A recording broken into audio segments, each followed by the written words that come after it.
Bonjour à tous, aujourd'hui on se retrouve pour une petite vidéo dans les yaourts à la yaourtière.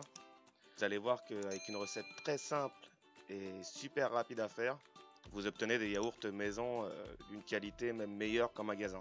Au moins vous savez ce que vous mettez dedans. J'ai fait mes calculs, ça vaut à peu près 10 fois moins cher que si vous achetez en magasin, ça vaut vraiment le coup de les faire soi-même. N'oubliez pas que c'est en faisant qu'on fait. Vous allez voir qu'en moins de 5 minutes, on peut réaliser une recette bonne, efficace et pas chère. Pour commencer, il vous faudra 1 litre de lait entier, 6 cuillères à soupe de sirop, et 20 g de sucre et d'un sachet de ferment lactique, donc de chez Alza, ils sont pas mal. Pour commencer, j'ajoute mon litre de lait entier, mes 20 g de sucre.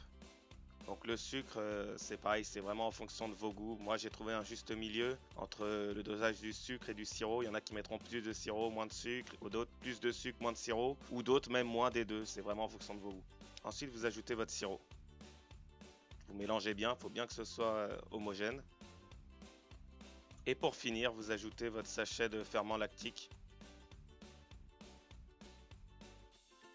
Là, je vous ai pris les deux modèles pour vous montrer un petit peu la capacité et la contenance. Vous avez le gros pot qui correspond à 200 g et vous avez le petit modèle, donc pour enfants, de 100 mg. C'est très bien comme grammage pour les enfants. C'est soit 7 gros pots adultes ou bien 14 pots enfants. Voilà, donc vous mélangez bien parce qu'il faut bien que ce soit homogène. Et ensuite, on va passer au remplissage. Donc, on remplit les pots de yaourt. Donc, les petits, vous pouvez les remplir au maximum. Par contre, les gros, je vous conseille de les remplir aux 3/4 parce que ça fait beaucoup. 200 g, ça fait beaucoup, quoi.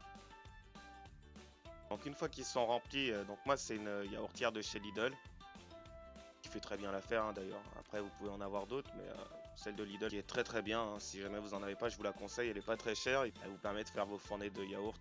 Alors il faut savoir que quand on les met en yaourtière, donc celle de Lidl en tout cas, donc il n'y a pas besoin de fermer les pots et ni besoin de mettre d'eau. Donc vous mettez simplement, vous remplissez la cloche, vous lancez et puis ce sera pour 12 heures du coup. Voilà, donc je vous laisse et je vais vous montrer le résultat après les 12 heures.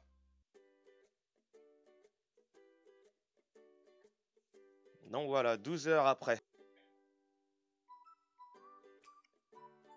Vous allez voir un petit peu la texture. Donc après, il faut savoir que quand vous allez le mettre au frais, il ne faut pas le consommer tout de suite, bien sûr. Et plus vous allez le laisser un moment au frais, c'est-à-dire 1 à 2 jours, et plus la consistance sera ferme. Alors, plus vous voulez une consistance plus liquide, moins il faudra le laisser de temps pour le résultat final.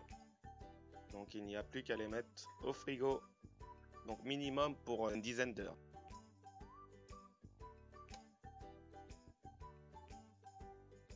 Merci à vous d'avoir suivi cette vidéo. N'hésitez pas à vous abonner et puis je vous dis à bientôt.